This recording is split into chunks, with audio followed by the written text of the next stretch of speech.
A lot of people have asked, what can a virtual assistant do and how do I know that I'm ready for one? And I love this question because I think that it speaks volumes to a practice who, like you mentioned, their team's overwhelmed and they have so much to do that they're burning out. And dentists really do want to solve that problem for their team members. They don't want them to be burned out. And so they can take over some things for your front desk to allow them to give their patients a great experience in the office, while their virtual assistants help them by being what I call their secret weapon in the back office. Hello, everybody, and welcome to another episode of the Raving Patients Podcast. As you know, I'm your host, Dr. Len Tao. First off, I want to thank the sponsors, both Dental Intelligence and the doc sites, for their support, allowing me to come to your inbox every single week at 5 a.m. Eastern Standard Time. I also want to remind everybody, it's only a couple weeks away when this podcast releases, of my event in September 27th and 28th in Scottsdale, Arizona.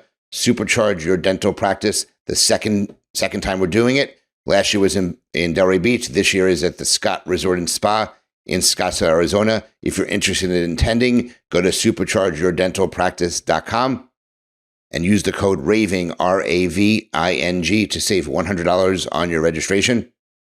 It's going to be an epic event, 13 hours of CE, some of the best in the industry, who are going to discuss the business side of practice, business, marketing, finance, and leadership. So again, check it out, Supercharge Your Dental Practice, September 27th and 28th at the Scott Resort and Spa in Scottsdale, Arizona. So today's episode, I'm speaking with Rebecca Herring from Transformational Dental Coaching. Rebecca is a seasoned dental coach with over 25 years of experience in the field, which started from her teenage years helping her dad, who was a dentist. So please welcome to the Raving Patients Podcast, Rebecca Herring. Rebecca, thank you so much for joining me today. Thank you, Dr. Lenz. Great to be here with you. Appreciate it. I'm excited to chat with you for the next 30 or so minutes and talking about the various things that we were discussing during this episode. So Rebecca, prior to us recording, you told me an interesting thing about your career change that took place. So can you just kind of introduce yourself and talk about how you went from a ballroom dancer to a coach in the dental space?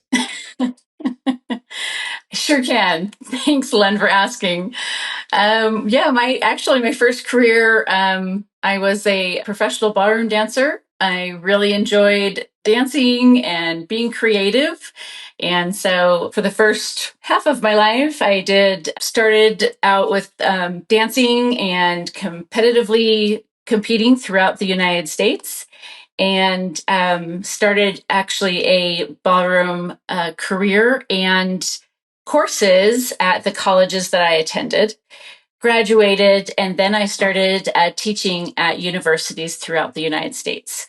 I ended up teaching at the College of William and Mary, where I finished out my career and retired. And as you mentioned in my bio, I have a father who was an amazing dentist. And so I thought, I'll make him proud, and was grateful for the experience of the humanitarian trips when I was younger. And I went into dentistry, where I found the same opportunity to coach others and be a leader in dental practices. So I know I read your bio, and I discussed some of the things that you find that you are helpful with teaching dental practices. So where do you think your strengths are? What do you enjoy coaching on? For me, I guess same as being a coach in anything that you do, it's always very difficult to hear of dentists or teams that are struggling with something that that you've done for years yourself and have gone through that struggle, and you're wanting to find a way to help them find the way to do it and not have to go through the struggle themselves. So for me, I like to go in and say, hey, let's find a way to make this so it's not a struggle. Let's find a process. Let's find a protocol for your practice that works. And let's make this something that's not a wall or a hurdle that you have to keep hitting every single day. And so that could be from, a phone system, a way that you want to be able to answer that phone and give your patient a great experience when they call in, to How do you do your treatment planning? How do you present it to your patient so that they want to accept the treatment that the doctor is recommending? To the process that you do for your revenue cycle management in your practice so that we can turn those claims around. They don't get denied the first time and you're not fighting that battle of getting it paid. So we can get paid, patients pay, and we just have a really smooth process within the practice. Sometimes that's an office manager who is new to the role and they just want to understand, how can I do the best job that I can for their dentist? How can I make them proud? How can I build their annual production? How can I help my hygienist be more successful? All those types of things. They want to be successful. They want to do a great job. Sometimes they just don't have the tools that they need to do it. Got it. No, that makes a lot of sense. So I want to jump into the content here. And the first thing that you wanted to talk about was the benefits of utilizing virtual assistants. And, I've been using a virtual assistant in what I do for a very long time now. She's been with me for almost 5 years now. So I understand from my perspective how powerful virtual assistant is to help there. But, offices are struggling to find good help. Staff are burnt out. They don't feel appreciated. I'm sure that you can lend your expertise in utilizing these offshore team members to help cut your overhead expenses. So can you talk about some of the benefits of using these virtual assistants, please? Absolutely. When the last office I worked in, they, we were really struggling with finding staff. This was right around the time of COVID. And we were really struggling trying to find someone who was willing to be at work, first of all, people that had skills that we needed to run our practice. So this was right around the time we had moved to Colorado, and I had been hired to be the director of operations for a small private practice, multi-location dental business. And we just couldn't find someone. We just couldn't find someone that would come on board with us. We trained them, which, as anyone who works in a dental practice understands, you're investing a fair amount of time in training someone to your practice to 3-6 months later, they're up and out the door for 50 cents more at the practice down the street. As a dental owner, that's so frustrating that you invested in them and you train them up to your practice, and to understandably, they've gone somewhere for a little bit more money. So we kind of went out on a limb a little bit with our multi-location practice, and we got rid of everyone at the front desk. Not that I recommend this for everybody, but we didn't have anyone for check-in or check-out. And we hired 5 virtual assistants. And I won't take the entire podcast to explain how this went, but it was amazing. It was phenomenal. It changed ultimately the direction of all 3 of our locations. We fine-tuned the responsibilities of our virtual assistants. Essentially, they did every single responsibility that a front desk has, and then some. So a lot of practices talk about, man, I wish I had someone to work my recare list, work my outstanding treatment list. We have so many cancellations and we just don't have time to fill the holes in order to keep our schedule full. We reduced our empty chair time by over 80%. And we doubled our production in all 3 of our locations that first year with our virtual assistants. It was incredible. I mean, it was just life-changing for our practice, for our teams, and honestly, for our business. So, yes, there was huge success with our virtual assistants. And the biggest thing and the biggest change the first 2 weeks of hiring them, honestly, was the phones never rang in our office.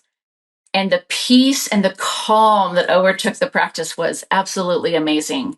I loved it. Our teams loved it. And our patients honestly noticed a difference when they came into the practice, that it just felt more calm.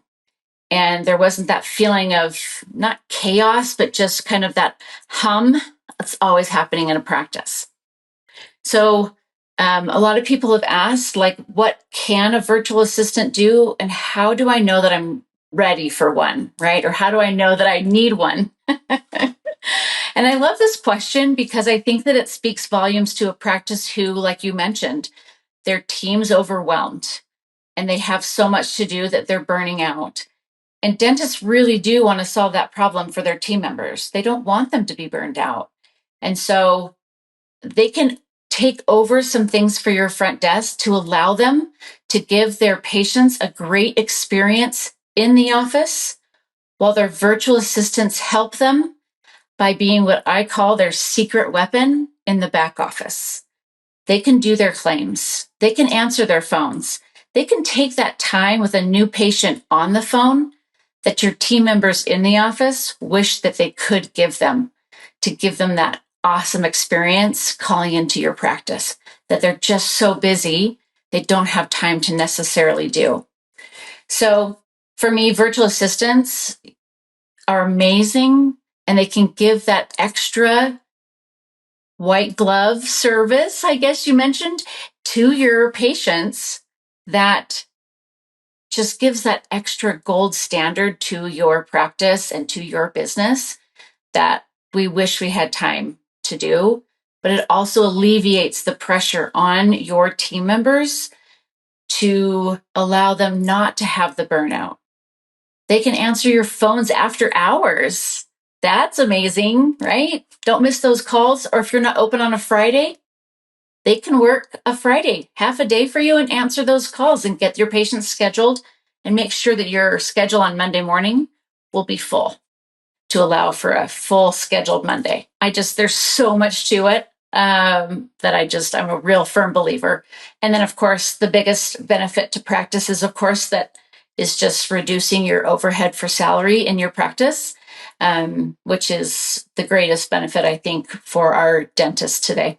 Yeah, I was actually, before it was the thing, I was using virtual or remote employees to help run the front desk. I only had one front desk person in my office, and it was a single doctor practice, but it was a very busy office. And I understood the value of having remote people who can spend the time needed because the person on the phone who has to run the day-to-day operations in the practice. So I love what you said there. I'm curious, though, if you didn't have anybody at the front, how were the patients greeted? Can you talk about that? Because that seems like the opposite. There's no white glove service if you aren't being there to introduce yourself and have someone there to engage with people that are waiting in the reception area. So how did you handle that part? Yeah, absolutely. Great question. So we had at our front desk, I guess we kind of did two different options depending on the office the location they were going to.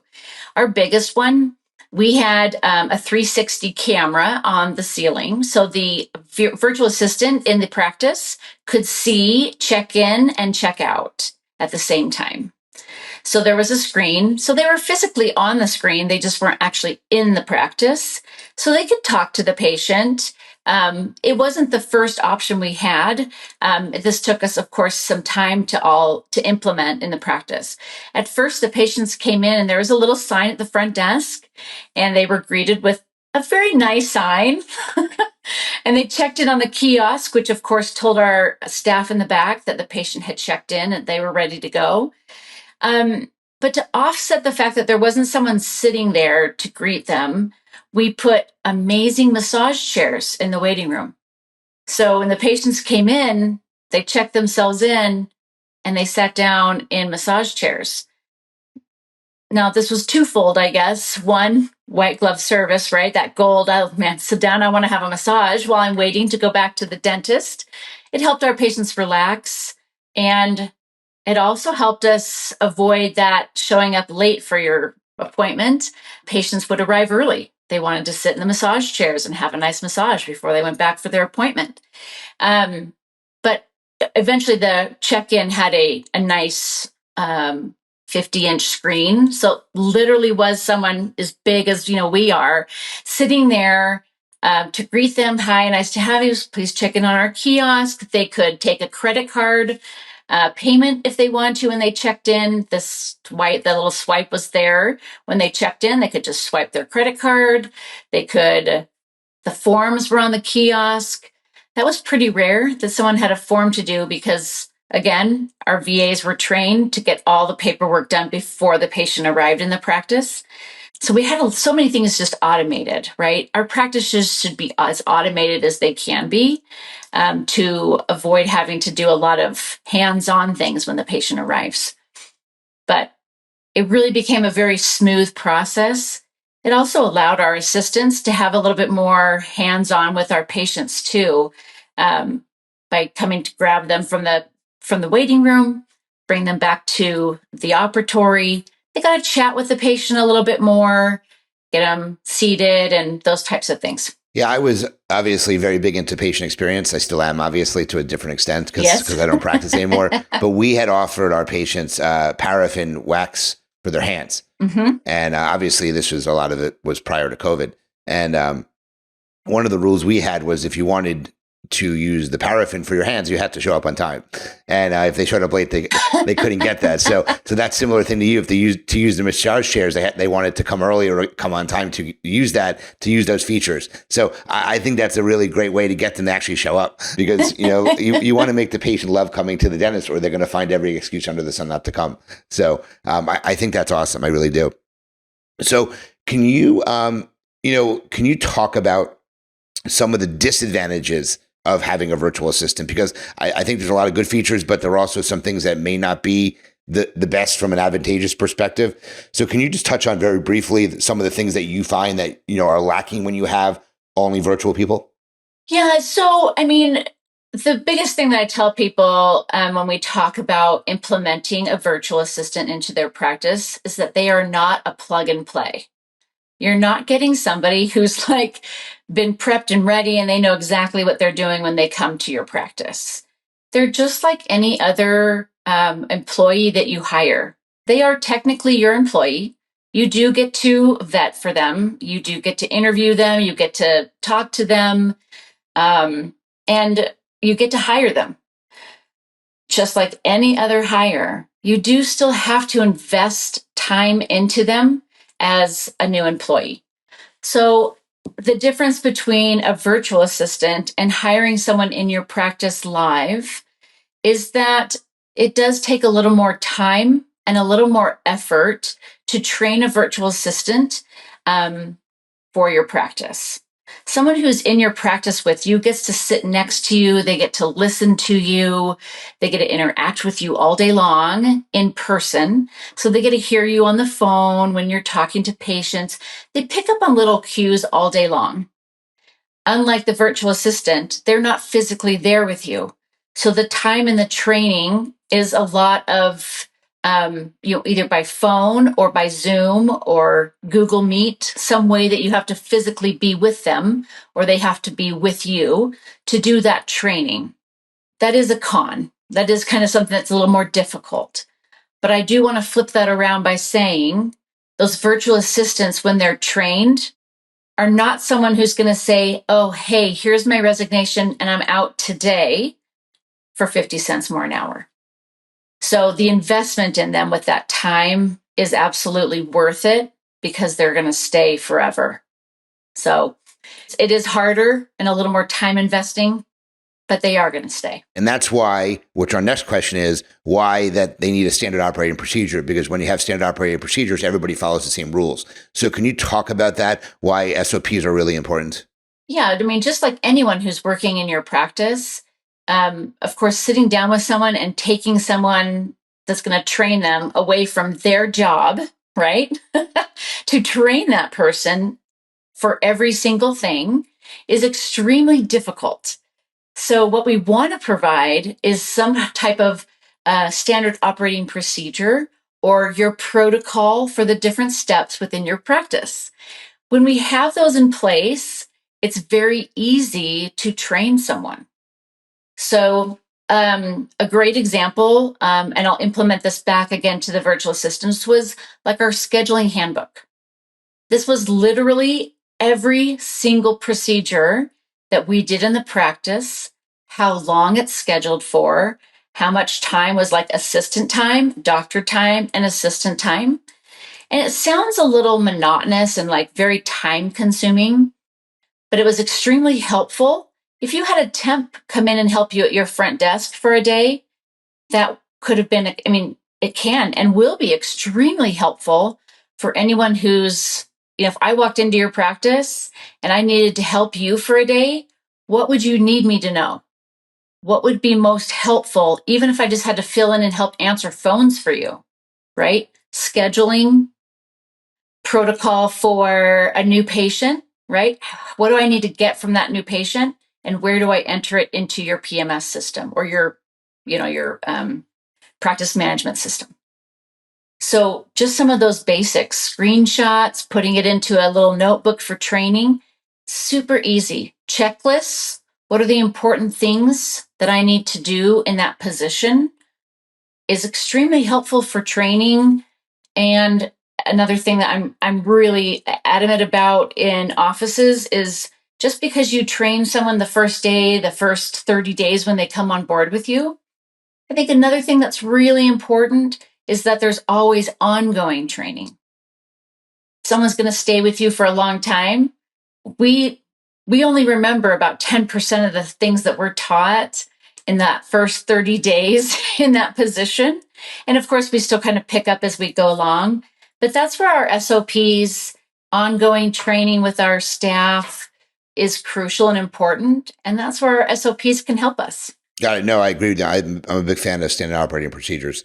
We set that up in my office, and it allowed me to step away from the practice when I started doing a lot of travel. And the office ran with just an associate there. I was there 2 days, and she was there a day and a half, and the office ran smoothly like a well-oiled machine because we set up those SOPs. So, of note to the people listening, if you are building a practice, starting a practice, buying a practice, the very first thing you should do is set up your SOPs so the office just runs really well.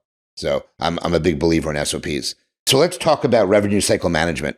Always a somewhat of a difficult thing for practices to set up in a way that's, how should I say, effective and efficient.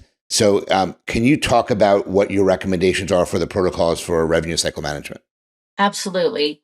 Agreed. Revenue cycle management is you as a dentist or the providers in the office, you have worked really hard to get the patients there and get the work done. Don't work twice as hard now to get paid. That's how I feel. So, with this revenue cycle management process, you can set this up. I mean, if you're a really busy practice, you'll want to do this on a more regular basis and have eyes on what's happening. And I would say on a very weekly basis is running those reports for procedures not attached to insurance, right? Sometimes we miss something. We want to catch those before it's been too long. We want to run our aging reports for our claims. Most insurances, I mean, a lot of these things now we've got clearinghouses that send these out for us. They're getting done faster. Unlike back in the day when my dad was running a practice, right? We had to mail them in. We really literally had to give them a full 30 days before we could even ask them, right? What happened to my claim? We've got great systems in place where these third-party processors of our, that send our claims for us will let us know almost immediately if something happened to the claim. Did it get lost? We have proof that they received it. So follow up on, procedures not attached to insurance, sending your claims, making sure you have all your attachments.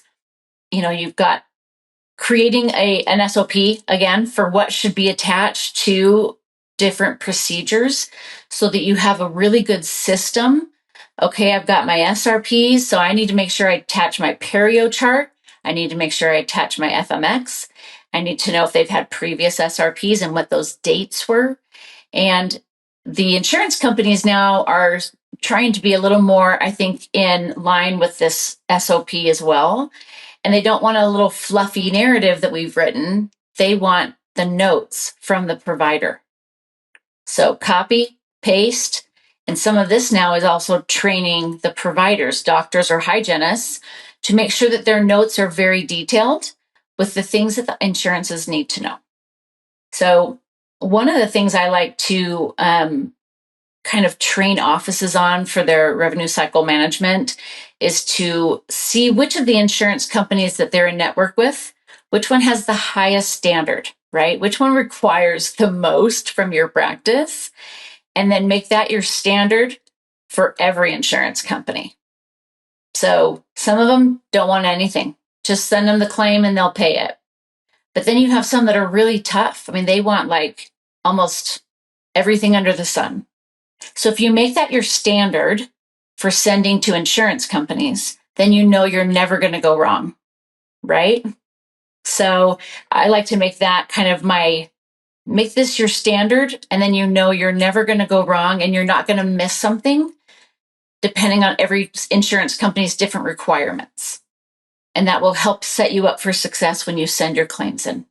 They're still going to try to deny it. That's why we love insurance companies. Yep, exactly. But if we set ourselves up for success from the beginning, hopefully we avoid some of those down the line. But if we stay on top of it, and some offices like to send statements like once a month. But for me, I think our turnaround and keeping our aging report as low as we can. When that insurance pays, send the statement to the patient. Or if you're using a text to pay with your patients, which is also fantastic, then do it immediately. Keep yourself ahead of the game with your patients. Got it. I have just a random question for you that we didn't have on the paperwork or discuss, but it's been a hot topic nowadays. So I'm curious your thoughts now that we're talking about, sending patient statements and stuff. And do you feel a practice should charge a 3% credit card fee, or do you think they should eat that fee? What is your feeling on that? I love this topic, and I love reading other people's responses to it too. My personal opinion is do not charge your patient, and you eat it. It's part of doing business. The cost of doing business. It is, absolutely. Yep, I agree. My wife and I have kind of I don't want to say it's like a rule, but when we know a business charges the 3%, we don't want to do business with them anymore. It just is, it's something, it's just to me, it's ridiculous that you're going to charge 3%, now for a hair salon, you're talking about $1 or something, whatever. But when you're talking about a $10,000 procedure and you're going to charge 3%, that really sounds like you're nickel and diming somebody. It's always the cost of doing business, in my opinion. So as you were saying that, I figured I would bring that up and ask your questions. I'm glad you asked, because I think people think it's no big deal, right? Or here's the thing. I'm sorry, I'm going to go off topic just for a second. When like you go into the restaurants, right? And they charge you like all these little extra, like it's your, what are they calling it now? Like it's not a service fee, but it's like the server fee because the server served you, and then you have to tip them too. And I'm like, wait, what? It's the same kind of thing, right? It doesn't make you feel good. No, not at all. And if we're about making our patients feel good, and I mean, that's just it kind of makes you have a little pit in your stomach because they don't know how to talk to you about it either. And so instead of being able to have a conversation with you about it, they're just not going to come back. And they're not going to tell you why they didn't want to come back, because it's an uncomfortable conversation to have with your dentist. Why are you charging me this? Like, you don't take checks, right? We don't take checks anymore. And most people, and people don't carry cash anymore. No one carries cash with them. So their option is, is a credit card or nothing else. So for me, it is part of doing business if you want your money here and now, and you just have to eat it. And if you want to, there are options to find a better rate or there are people out there that do that too. So if you really want to find some options, reach out to find someone who can negotiate that percentage that you're being charged. I am in full agreement with you. Same way I feel about a $50 cancellation fee and charging it.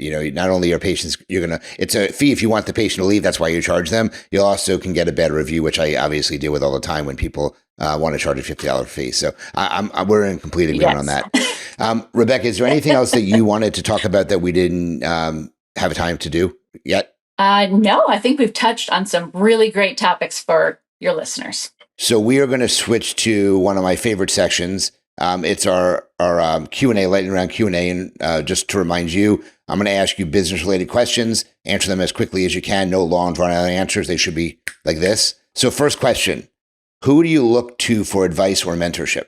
I've had some amazing mentors in my life, honestly, especially in different aspects of my life, obviously. I honestly look to coaches, and I don't want to name anyone because I have so many that I have valued in the last couple of years, who have really stepped up and been kind and generous, in being willing to help guide and give me advice and being there to kind of bounce ideas off. And I will say, when I joined ADOM several years ago, Colleen Huff was a one that just right off the bat. Teresa Duncan has been great with being someone who revenue cycle management and insurance has been phenomenal. And Christine Balliff has been fantastic in inviting me to be a part of the speaking network. Just, there's so many people. I don't want to leave anyone out. How did you develop key partnerships for your business? Honestly, networking. I love going to conferences and finding people that have ideas and people in their network that I also kind of can collaborate with and share ideas and clients. And I always want to give my clients the best. And so I want to find the people that can give those things to my clients. Got it. What book have you read multiple times, or what is your favorite book? If you could see my bookshelf here next to me, you would you would laugh. I have so many. The one I most recently read was I Love It Here by Clint Pulver. It is about just that experience for people, and I really enjoyed it. I got to hear him speak, and then I got his book, and I've loved that. But I have so many, so many. What habits have helped make you successful? I will tag this back to my dad. He raised us on that if you don't have time to do it right the first time, when are you going to have time to do it again? And his key is MMFI, which is make me feel important. And I try to do that with everyone that I come in contact with. I talk about MFI all the time and having it tattooed on patients' foreheads when they come in because they want to feel important. So I'm a big fan of that. That's great. I think that's awesome. That's so funny. They say that. My dad has a hat. My dad made me a hat, MMFI. Yeah, I think that's great. I mean, I think that's awesome. So how do you capture ideas? Do you keep a notebook? Do you have voice memos? What way do you capture and keep track of ideas? I hate to admit it, but sticky notes. And I also use the mirror in my bathroom with a dry erase pen for anything, because it's usually in the morning when I'm getting ready that I have some idea that pops in my head, and I'm going to write it on my bathroom mirror. That's great. Do you keep a journal? A journal for ideas, yes. I also was given a really beautiful gift from Zeke Zamowski with Creatively Innovative, who gave me a Remarkable 2. And it has now become my paper that's not paper. Yeah, I think I have a Remarkable. It's great. Yeah. So I stopped using my sticky notes, and I now use my Remarkable 2. Who would you love to collaborate with, and what would you love to collaborate on? Probably the 3 people I mentioned earlier. And anything that would help benefit our clients. But the one that I'm looking to do some collaboration with, which I won't mention at the moment, but anyone who would do something to help bring anything into a business that would help make things easier for our clients. And the biggest one that I speak to, obviously, is virtual assistants. And the company that I'm really excited about, which is Reach, with Corey Pinniger, and bringing that in, that they just do such a great job with their virtual assistants in prepping them to help practices. Corey's one of my vendors I know Corey for a long, long time. He's one of my vendors at Supercharge. So I think Reach is awesome. Oh, great. Yay. What profession do you think is the most undervalued today? You know, I'm just going to generalize this, just anything in the service industry. Doctors, dentists, nurses, the people that are honestly putting themselves out there to help people. And, oh my gosh, anyone that's out there trying to help people when they are in need, whether you're hurt, mental therapists, anyone like that out there that's just trying to help people. I think anybody really is undervalued. And I really appreciate those that step up and help. That's great. And then last question I have for you is, what app could you not live without on your phone? Oh my gosh. My whole phone. One app. One app. It's not even business. It's going to be FaceTime. Because that's the only way I get to see all my kids and talk to them and see my grandbaby. Perfect. That's awesome. So, Melissa, I hope you enjoyed that. Melissa, how can people contact you and find out how you are able to help them? How would you like to provide them your contact information and some type of offer? Absolutely. Yeah. Anyone can schedule with me to do a free consultation, see where I could benefit or help your practice in any way. My email is rebecca@yourtdcoach.com. I have a website, www.yourtdcoach.com.